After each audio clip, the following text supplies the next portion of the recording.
Hello, boys and girls. Today we are going to be working on making inferences. So that's where we understand, we can figure out what people are saying. We infer what they mean from statements they make. So it doesn't directly tell us what it means, but we figure it out from clues and what we know. So you're going to need this yellow paper on the back with our Turk and Runt. This side is blank, and you're going to need this paper called Making Inferences. You're going to need scissors. There they are. You're going to need your glue stick again and a pencil. So go ahead, pause the video and go gather your items. This paper was stapled in your packet. You've already used the yellow Turk and Runt paper. You're going to flip it over to the back. Scissors, pencil, glue stick.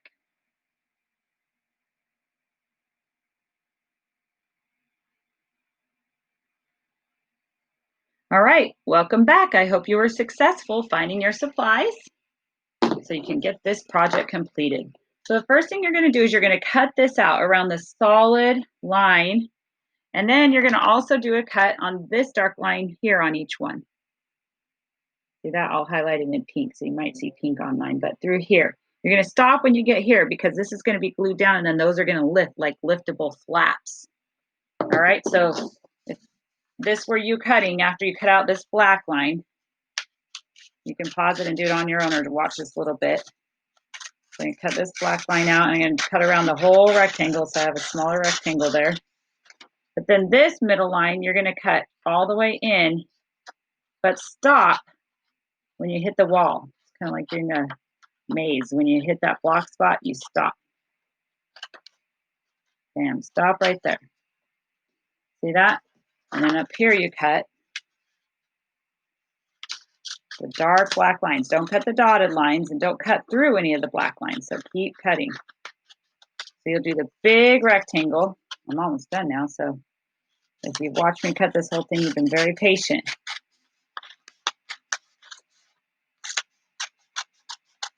Not my straightest line, but see, once it's cut like that, then all of these you clip, but you stop at the solid black line. You don't want to cut through it and cut it off because these are going to be flaps. See that? See how they lift up? All right, so go ahead, get yours cut out. You can pause the video and cut it out. All right, hope you finished all your cutting. You should have this with these 4 flaps.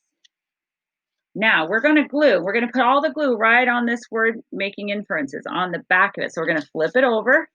You can kind of see that dark black line, and you're going to take your glue, and you want to be generous so that it sticks, but you're going to go straight up this side. It's almost like making a spine. My glue's getting low. So straight up where that solid black line is, not on those strips because those are going to lift up. They're flaps. You'll see how I kept right to this side with the word making inferences. And when I flip it over, I'm going to glue it down onto my yellow paper and really push this side down. Kind of bulldoze it.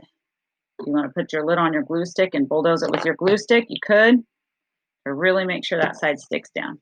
All right, now your flap should still all be able to lift up. You see that? So now this is where you get to write. We love to write, so much fun. This says, "He's a goner," said his brother Runt. We need to infer, what does Runt mean when he says he's a goner? That was in our story, and he was talking, and he said he's a goner. So what does he's a goner mean? Think about it. Do you know what that means? If you're not sure what it means, maybe think back to the story. What was going to happen to Turk if he got picked and he got taken away? What would be his fate?